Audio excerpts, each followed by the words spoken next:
We've come to the final question and answer video of the week, and we'll be tackling the two most controversial topics possible. No, not if the YouTube auditor uses his right hand or left hand to fuck himself. But guns and religion. Now, the funny thing is, Mr. Final Prestige decided that he was going to pick the two most controversial topics to begin with. And the funny thing is, a number of people actually discussed these topics, so we're going to go through these one by one. First of all, where do you fall on the spectrum of gun control in the U.S.? Now, there were two other people who also picked on these questions. Sarcasm wants to know, what are my opinions on the government proposed laws, and do I think tougher gun laws will help deter crime? Also, Big Smoke Ghost wants to know if we should take guns away from citizens completely and be stricter with the laws. He also wants to know if I'm an Eminem fan. Yes, I'm an Eminem fan, obviously, by all the fail volume videos that I posted on my channel. But anyway, gun violence. I can tell you right now, this is a topic that people are going to show up with pitchforks over if you disagree with them.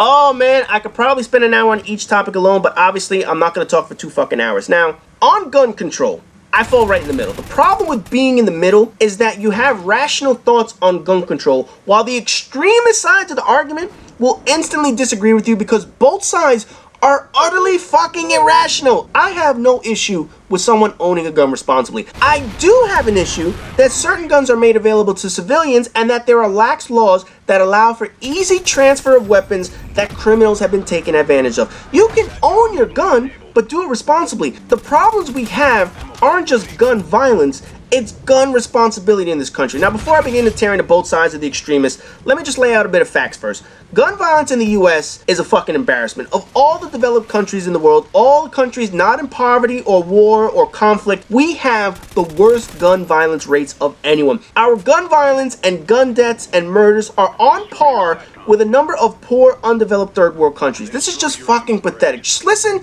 to some of the stats on gun violence. In 2013, excluding countries that are currently involved in wars like Syria, Iraq, Afghanistan, Ukraine, we topped the list with most gun deaths. We beat out countries like Brazil, South America, Kenya, Nigeria, you name it. Now granted, we have 300 million citizens, so there's a good chance we're bound to be number one, but this is not the list you want to be number one on, motherfucker. Now, taking into account that populations of countries and looking at the ratio perspective, per 100,000 citizens, Honduras leads the world at 68 people per 100,000 killed by gun violence. Then you look at the list of other countries in front of us: Venezuela, El Salvador, Jamaica, Guatemala, Colombia, South Africa, Brazil, Panama, Uruguay, Mexico, and then finally us. Yes, we are 13th on the list, with 12 poor, undeveloped, or impoverished countries ahead of us. Most of them are either in Central America or South America. How fucking fantastic is that? We average 10 gun deaths per 100,000 people, yet other world powers average less than 2 people per 100,000. We're supposed to be the world's superpower country, yet we have fucking third world country problems.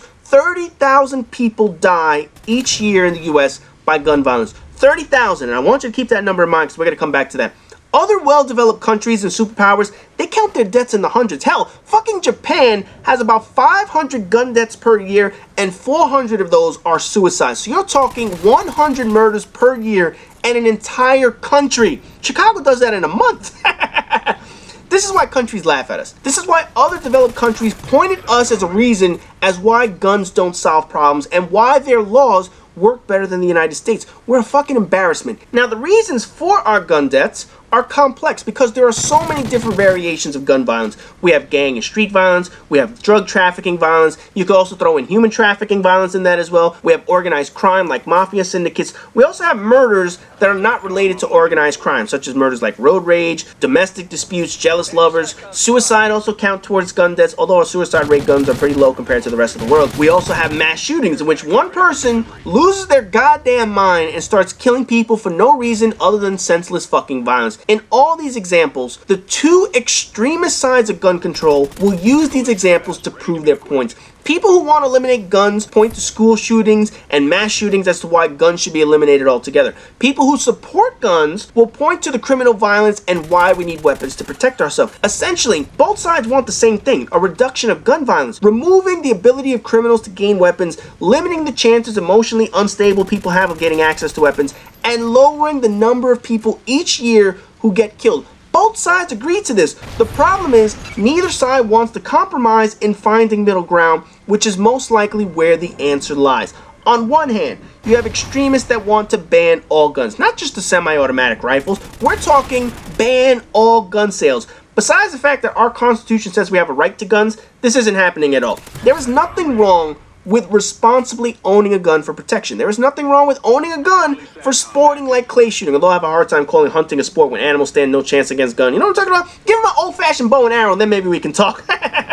But gunning against a defenseless boar or deer or Snorlax or whatever the fuck, oh hell no, I ain't gonna get into that shit, man. With the number of illegal guns in the country, with the number of criminals who have no issue using a gun, I see no issue with people owning a gun responsibly and being held accountable and liable for that weapon. The people who want to take guns completely away are probably the smallest extreme group. Taking away guns from people who are responsible is not the solution, because the problems stem from criminals who obviously have no intention of doing what's right or legal. Once citizens lose their guns, what's stopping criminals from committing more crimes? The other extreme is the larger of the groups and probably the even more irrational part of the group. People who think guns solve problems. People think having more guns will resolve issues and having a gun around will solve all these violent scenario solutions. They look at any restriction as a slight against their freedom. It's virtually impossible to rationalize with these people because they don't have a rational view of guns. What these groups fail to realize is that without restrictions,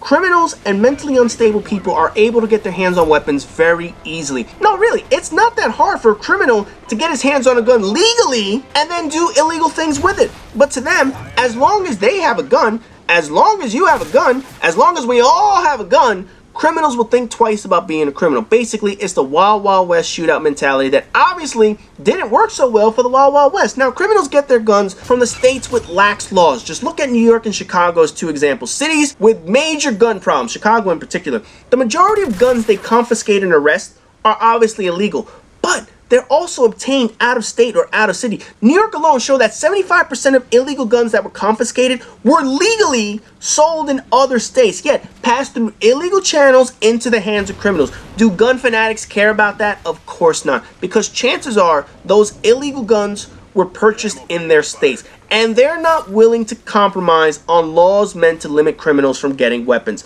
The issue with both of these groups have isn't gun control, it's gun responsibility. Criminal and mentally unstable people are getting their hands on weapons, and at some point, they legally obtain them. Put it this way, a mentally unstable person is not robbing a gun store to get his guns. Drug dealers are not planning heists of gun factories to get their weapons. Guns are being purchased by normal citizens and then sold on secondary markets for cash with no background checks. Guns are being sold and traded at gun shows across the country without background checks. Manufacturers are sending out guns to retail suppliers. However, as the ATF reported in 2011, 98% of guns are making their way to the actual retailers, which means 2% of those guns are going unaccounted for, although there's no way to figure out the exact amounts. But the NRA reported that in 2012, 1.4 million guns were purchased. So just by doing the math, basic math off of these numbers, almost 30,000 guns are unaccounted for each year. Now just think about this for a second. 30,000 guns are annually unaccounted for.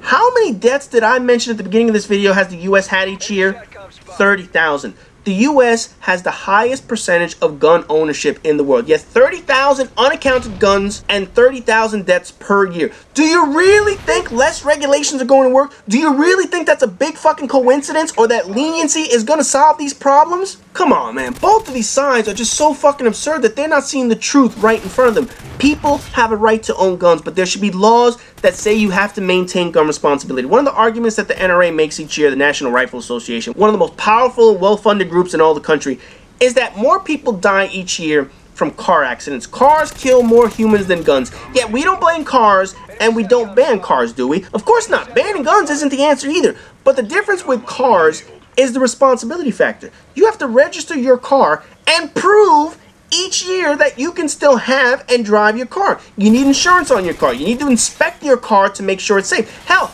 I would be all for treating guns like cars. Make people take out insurance on a gun so that if it injures or kills someone, the owner has a liability towards it. How about annual inspections? I have to take my car to a mechanic each year to pass inspection. How about taking your gun to a police station each year for inspection? It ensures that you still own the gun as opposed to having sold it off to someone with no background check. Hey, look, if you're going to make silly arguments of gun versus cars, you might as well see the ramifications of that argument. I mean, after all, a car's main purpose is transportation, not injury. A gun isn't going to transport me to where I need to go, only unless I carjack someone. But I don't need a gun to function every single day, but I do need a car to get around from place to place. Oh, and I know this gun restriction idea would piss people off, but hey, you know what? If I really wanted to piss off an NRA member, if I really wanted to piss off the highest brass of the NRA, someone who thinks irrationally that the Second Amendment of the Constitution means that anyone can own a gun, I know the one true thing that would absolutely piss in their Wheaties that they can't argue for. If I wanted to piss one of them off, I could just say, let's ban all the bullets. Bullets are not protected by the Constitution. Only guns are. There is nothing in any legal documentation that protects your ammunition. So if gun zealots really think people are coming after their guns and really think rational gun laws trample their rights, just remember this. It could always get worse. They could ban your bullets and there ain't a goddamn thing you can do about that. You wouldn't have a foot to stand on in an argument over ammunition since that's not legally protected. But again, that's not the solution. Essentially, the argument of gun control boils down to responsibility. Responsibility from the owners, responsibility from the sellers, and the manufacturers. People should be able to own a gun. There's no reason and no way in hell they would remove the right for Americans to own a gun. But at the same time, 30,000 people each year are dying is a truly disgusting number to have. I don't care how these people are dying, who's responsible for the deaths. Sitting back and doing nothing does not solve the problem. Being complacent about these statistics and saying more guns will prevent deaths is the epitome of being brain dead. The NRA backside of the argument sees no point in compromising, which alone means the trend of unaccounted guns are going to continue and it's going to lead to unnecessary deaths. The issue has never been about gun control. It's about gun responsibility. We need more gun responsibility laws, less gun restriction laws, more emphasis on the responsibility you need to have to own a weapon. Finally, we end with the most controversial topic of all, religion. Now, Mr. Final Prestige initially asked a question on religion. However, there was someone who got the drop on everyone with the question, and that was Swag Bar Down Hockey. When I referenced that I was going to be doing another question and answer session, he sent this question in before the session officially started. So the irony is that he asked the very first question, and he's also going to be the last one to be answered. Now, before I continue on this one, I want to lay out some ground rules. Everyone has their own thoughts or opinions on religion. Some of you believe in God, some of you don't. Some of you Christian, Jewish, Muslim, Hindu, Jehovah's Witness, or you still pray to motherfucking Santa Claus. And here's the thing. I don't give a shit. I really don't. I don't give two flying fucks what you believe in or what you worship. And the reason why I'm being so blunt is because if others had this very same view, chances are we wouldn't have these fucking arguments over religion. Now think about this for a second. If people didn't give a fuck what another person is, how many wars would have been averted? How many arguments would have never occurred? Because let's face it, because of the volatile nature of this is my belief system, people spend more time trying to convince other people what they believe in and why. You should be free to believe in whatever the fuck you want to believe in, but who gives a fuck what another person thinks or does? Why do Muslims care so damn much about Jewish people? Why do Christians care so damn much about Muslims? If people ever followed my logic, guaranteed, there will be less fighting, less wars, less killing, all in the name of the particular God you believe in. So, I will say this one last time so that it sinks in. I don't give a fuck what people believe in. You can believe whatever the fuck you want to believe because it has no effect on what I do with my life. And at no point should you give two shits what other people want to believe in themselves. It's irrelevant what someone wants to follow. And at no point in my upcoming answer am I looking to change, convert, or alter anyone's belief system. Second ground rule, and this is related to the second question that was asked by Swag Bar Down Hockey. The Bible and religion are two separate things. The Bible only relates to two religions in particular, Christianity and Judaism, who only follow the Old Testament as their scripture. Both of those are religions of their own. So when I talk about the Bible and get into my perspective on it, it has nothing to do with religion. It only has to do with the two separate religions. Religion and the Bible are two completely different topics. Now, to understand religion, not many people know its actual origins. People argue incessantly about their religion being better, but they never explain how their religion got started in the first place. While each religion has their own beginnings according to their own teachings, the start of religion is generally agreed upon in principle by historians. The start of religion in ancient times, well before current religions existed, was created by humans to explain things that couldn't be explained. The crux of how all ancient religions started was they needed a way to explain the unexplainable. Just look back on all the ancient civilizations. Look back on ancient Egyptians, for Christ's sake. They couldn't explain the sun and the moons, so they were worshipped as gods. They couldn't explain death, so they had Osiris as lord of the underworld, followed by Anubis as the protector of graves. They didn't understand female ovulation cycles and how pregnancies occurred. So they worshipped Tauret for fertility, or how thunder occurred, so Horus was worshipped. And in each instance, pharaohs were chosen based on the ability to speak directly to the gods. Does this sound familiar? Of course it should, because most religions have followed this structure throughout human history. Whether it was the Greeks believing in Zeus, the Mayans believing in the Kukulkans, the Hindus believing in Shiva, all religions were created to explain events humans couldn't understand. And each religion designated a leader or speaker, if you will, someone who could communicate with the gods directly. Whether you want to agree with this or not, whether you want to actually look at the reasoning behind religion, in every instance of religion, from the most followed religions all the way down to groups that we would consider cults, religions formed on the basis of explaining the unexplained. As it stands now, historians have uncovered 1,300 religions created by humans, including the current ones that we have today, and over 2,100 different deities. Now, think about these numbers for a second. For those of you who follow religion, in which part of your creed is that there's only one God and that shall be the only God that you can worship, why do we have 1,300 religions and over 2,000 other potential gods? Are you going to tell me that your God is correct and the other religions weren't? Are you going to say that your God is better because through wars and violence, the majority of other religions were wiped out? The majority of these religions were all but wiped out by the Bronze Age, which was approximately 3,000 to 3,700 years ago, all for various reasons, whether civilizations died out, moved, lost wars, whatever the fuck happened. Approximately 2,500 years ago, religions would drop down to a fraction of the numbers that they actually were. And the 100 or so that actually remained were conquered by the Roman Empire. Those that weren't conquered by the Roman Empire were eventually wiped out through other means. Mayan culture was wiped out during the Inquisitions. Native American beliefs were suppressed by Europeans when they found America. Now again, I don't care what religion you follow. I don't give a fuck what God you believe in. But let's just weigh some logical options here right now. Historians from all walks of life, Christian, Jewish, atheists, they're all in agreement that religion started as a way to explain phenomenon they couldn't explain. Sun, moon, fertility, four seasons, death, the wind, tornadoes. All these items were considered godlike by one culture or another. Yet scientifically, we're able to determine things much better now. So ask yourself, what does your personal religion tell you as to how it got started? How did your religion get started? There's a good chance your religion will tell you that your God created religion. Meanwhile, history shows that all the other religions were created by humans who couldn't explain something. You mean to tell me that yours is the only one that's correct? See, when you expand past what your religion tells you, and you look for other sources of available information, and hell, even listen to what other religions are preaching. I've listened to scriptures from the Torah and the Quran. I know what other religions are hawking as their principles. Not much different from any other religion, but it's a matter of stating that our teaching is right and every other teaching is incorrect. What I know is correct, and what you know is wrong. Why? Because my God told me so. He didn't tell me directly, but my religious motherfucker who tells me to pray every day is the one who says this, and he has to be legit, right? Look, in no way am I trying to tell you stop believing your religion. I don't care what you believe in or what you don't believe in. I really don't. I don't care if you think everything I just said was a load of bullshit. Although I can tell you right now, I have a very fun time trying to prove any of what I just said was untrue. You'll be spending hours on Wikipedia alone, motherfucker.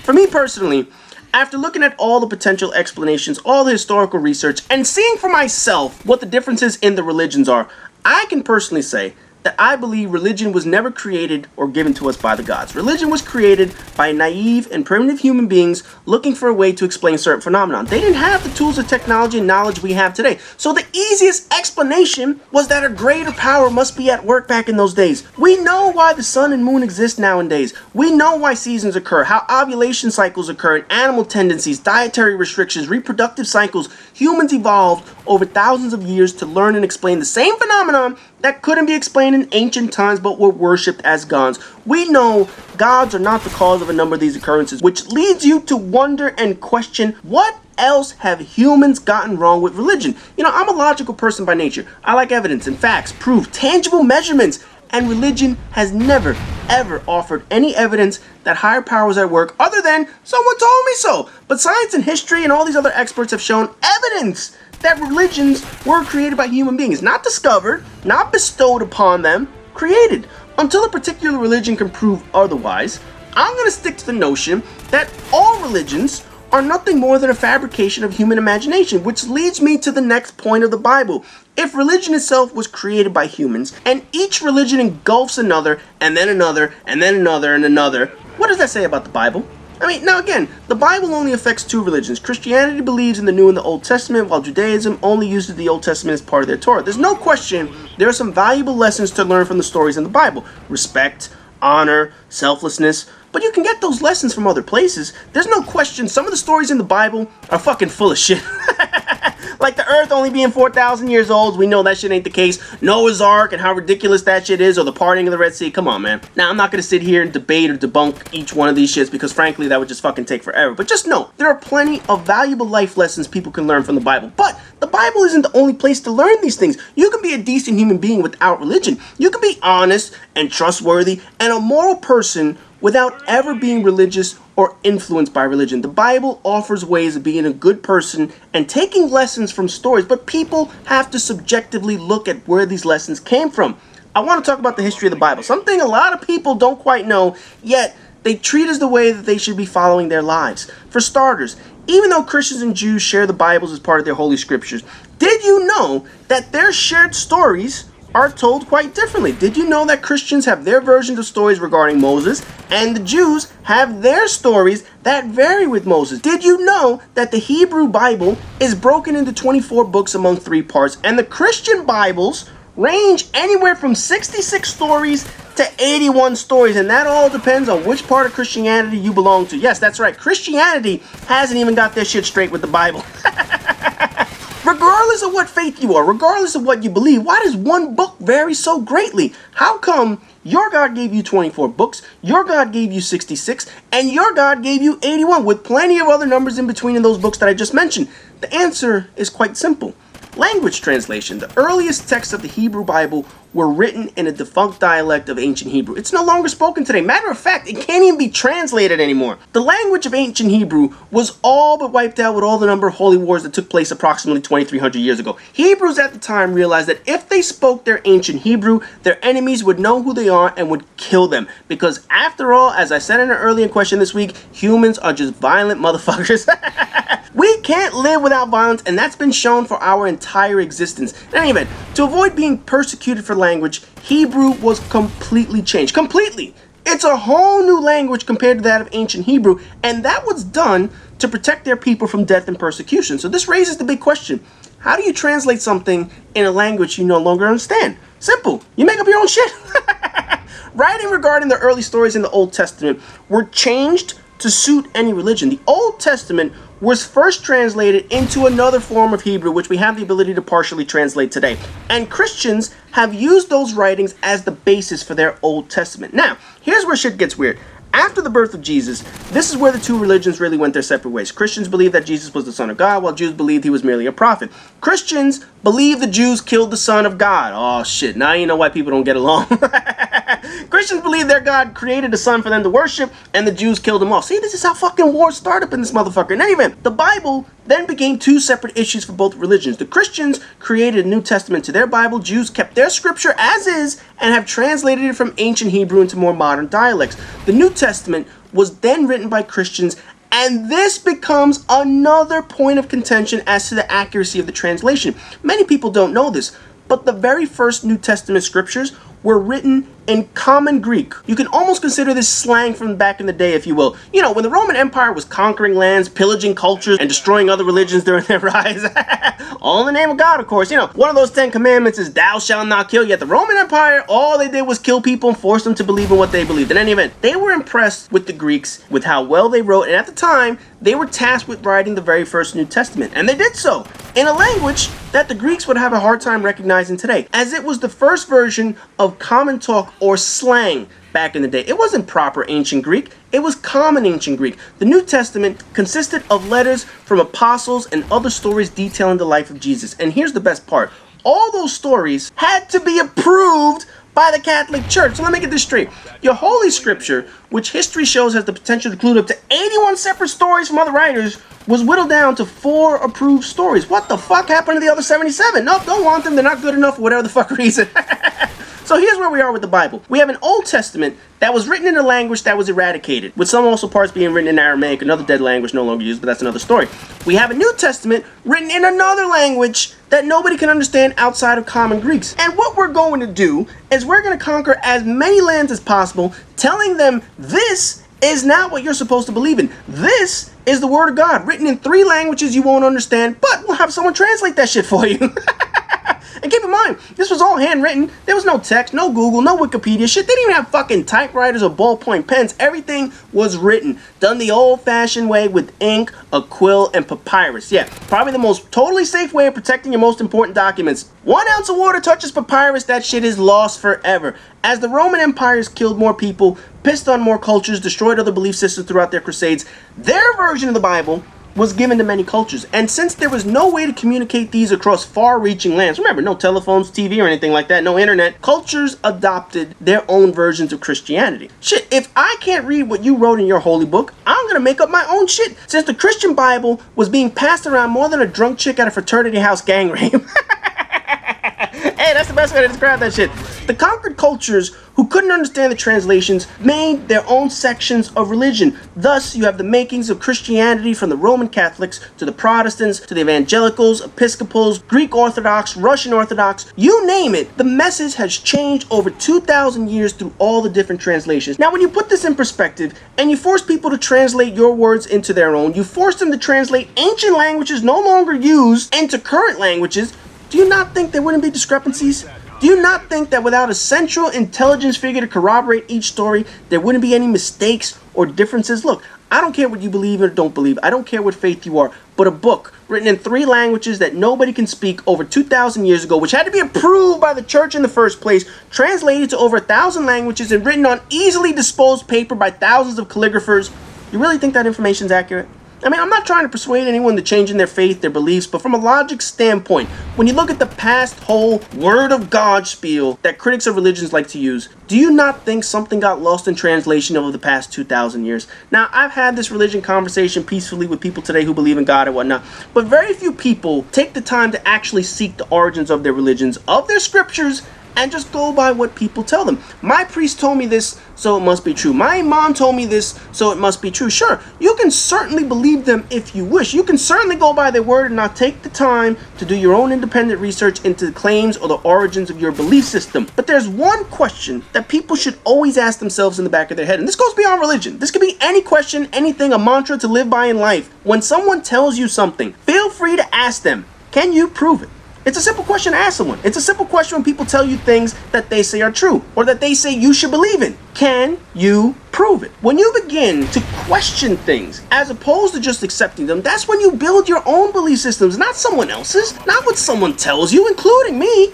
Your own. If you don't believe a word of what I just said in the past 20 minutes or you want to find the truth out for yourself, the information's out there. If you think what I'm saying is full of shit, by all means, do your own research. Do your own investigations. You'll find that what I said is fairly accurate because I do research on these topics. Humans are the only species capable of logic, reasoning, and rationale. We're also the only species capable of imagination, reinterpretation, and outright lying. Hey, look, that's just the reality. But like I said at the beginning of the video, I don't give a fuck what you believe in. I really don't. You make your own choices. You have your own views, and I'm not looking to convert anyone or change anyone's minds because I just don't give a shit. The only thing I care about is if you're going to offer up opinion or a belief, prove it. Prove it, and then someone might agree with you. Religion has never had to prove anything, not once. Their proof is essentially invisible. Their proof has always been to ask unanswerable questions. Their proof is to avoid facts and cast opinion as facts. All religions have done this, not just the ones that believe in the Bible, because when you can't prove something is true, the only thing you can do is mask the facts. I don't want to outright call any religion brainwashing or mind control, but in all fairness, look at the definition of brainwashing and then compare that to the answers any religion offers you when you question the veracity of their claims. Any religion, not just Christianity. I've said this from the beginning. You can do this with any single current religion. You'll find that the similarities in the description of brainwashing compared to how religion explains their past is quite similar. Again, I don't want to call it brainwashing, but if it looks like a duck and it quacks like a duck, it's certainly not a YouTube order. Anyways, that does it for a long week of question and answers, and in total, 60 different people sent in questions, which managed to cover almost 100 hours of answers. So it shows how popular my question and answer sessions are. And speaking of popular, next week is the return of the Goodbye PlayStation 3 series with the game that everyone has been waiting for. I've delayed it long enough. I put it off as far as I possibly could, but the inevitable has arrived. Call of Duty is next on the Goodbye PlayStation 3 series, and all the videos will easily be the longest of the series, especially World at War. Oh man, I finally get my chance to rant about that motherfucker. So as always, rate, comment, subscribe, and all that good shit. And you do not want to miss the next 5 videos coming in the Goodbye PlayStation 3 series.